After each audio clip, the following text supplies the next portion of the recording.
जय जिजाऊ, जय शिवराय, जय शंभूराजे मंडळी.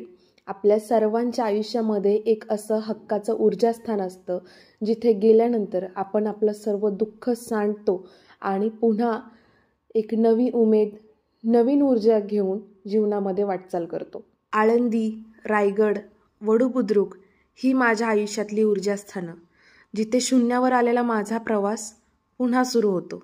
मध्यंतरी माझ्या आयुष्यामध्ये एक वाईट आणि पडता काळ आला होता. त्यावेळी मी माझ्या अस्तित्वाची ओळखच हरवून बसले होते. मी कोण आहे, काय आहे, काय करू शकते ह्याचं भान मलाच उरलं नव्हतं. त्यावेळी फक्त महाराजांकडे बघून मी सावरले. आपल्या आयुष्यातला संघर्ष महाराजांनी एवढा तरी मोठा नाही आहे, हीच गोष्ट मनाला उभारी देऊन जायची आणि नवीन उमेद जागवायची. आणि तेव्हा कधी एकदा महाराजांच्या कुशीत जाते, महाराजांना बिलगून ढसाढसा रडते, त्यांना माझं सगळं दुःख सांगते, असं झालं होतं. आणि अखेर आज ती वेळ आली जेव्हा मी माझ्या महाराजांच्या जवळ गेले. त्यांना मी माझ्या मनातलं सगळं काही सांगितलं, झालेल्या चुकांची माफी मागितली. आणि त्यानंतर जणू काही महाराजांनी माझ्या डोक्यावरती हात ठेवला आणि सांगितलं, जा बाई, उठ आणि कर, मी आहे तुझ्या पाठीशी.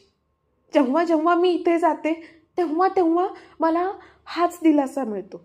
महाराज, तुमची ही लेक फक्त खचली होती, ती कधीच हरली नव्हती आणि हरणारही नाही. तुम्ही माझ्यासोबत आहात, हीच माझ्यासाठी खूप मोठी गोष्ट आहे आणि जगातली सगळ्यात मोठी श्रीमंतीसुद्धा आहे. संकटांनी कितीही पाठलाग करून आपल्याला आपल्या लक्ष्यापासून भटकवण्याचा प्रयत्न केला ना, तरी आपला प्रारब्ध आपल्याला आपल्या अस्तित्वाकडे घेऊनच येतो. जसं आज मी महाराजांच्या चरणाशी आले पुन्हा नवी सुरुवात करण्यासाठी. जय शंभूराजे.